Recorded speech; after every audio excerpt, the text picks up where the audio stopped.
एक जमाना था जब ओला इलेक्ट्रिक को भारत की ईवी क्रांति का चेहरा माना जाता था, लेकिन आज वही कंपनी चारों तरफ से संकटों में घिरी है।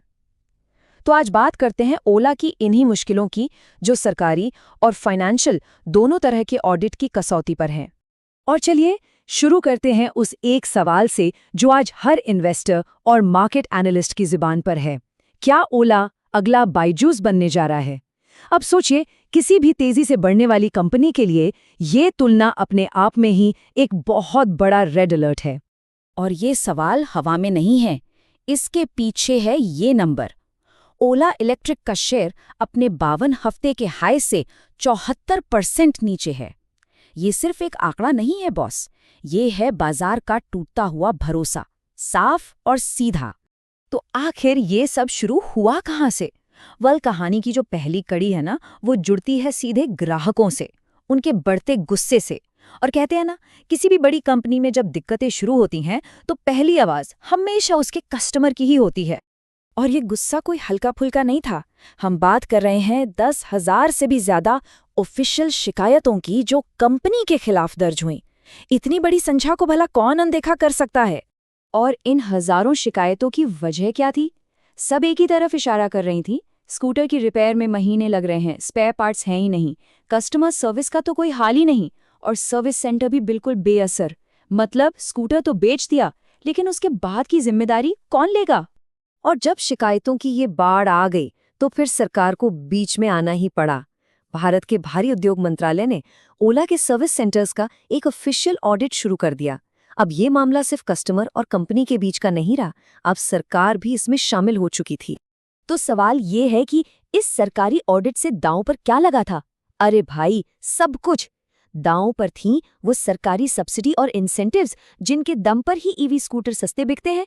सीधी सी बात है, अगर ओला इस ऑडिट में फेल हो जाती तो पूरा का पूरा बिजनेस मॉडल ही ढह जाता। लेकिन सुनिए, ये जो कस्टमर की हजारों शिकायतें थी ना, ये तो बस आइसबर्ग का टिप था। असली आग तो पर्दे के पीछे कंपनी के अंदर ही लगी हुई थी। मतलब बाहर से देखो तो सब चकाचक, शानदार शोरूम, ग्रोथ के आंकड़े तो मानो आसमान छू रहे थे। लेकिन पर्दे के पीछे की कहानी बिल्कुल अलग थी।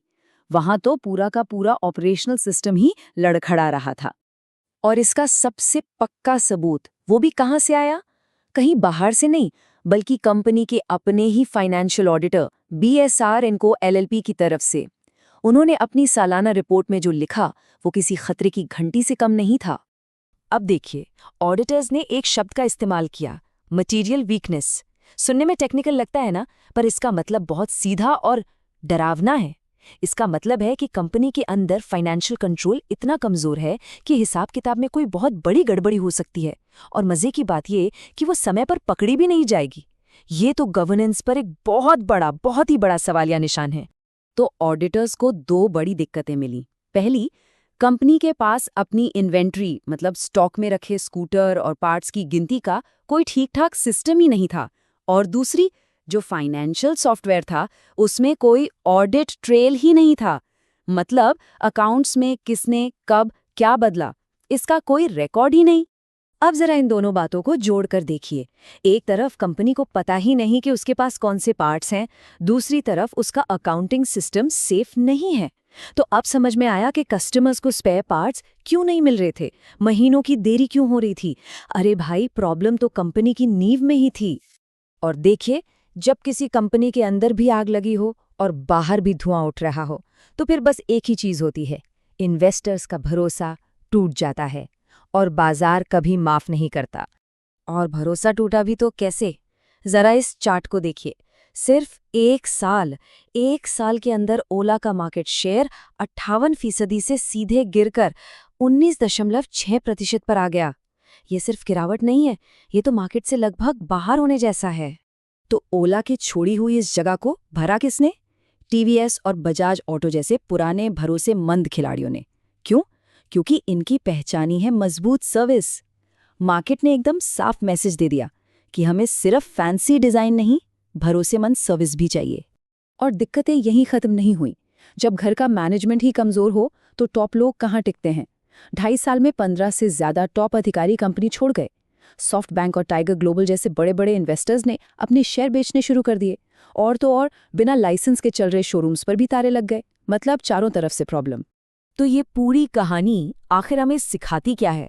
ये हमें एक बहुत ही ज़रूरी सवाल पर लाकर खड़ा करती है, ग्रोथ वर्सेस गवर्नेंस।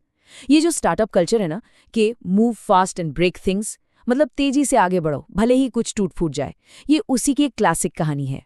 ओला की इस कहानी से एक बात तो साफ है कि सिर्फ तेजी से बिजनेस फैलाना ही सब कुछ नहीं होता।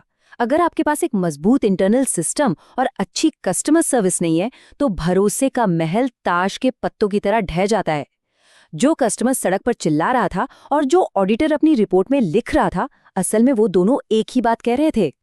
और आखिर में एक सवाल सोचना जरूरी है, क्या आज के दौर में जल्दी से बड़ा बनने का, स्केल करने का प्रेशर इतना ज्यादा हो गया है कि अच्छी गवर्नेंस और सही सिस्टम बनाना, ये सब बस एक बाद में देख लेंगे वाली बात बनकर रह गई है?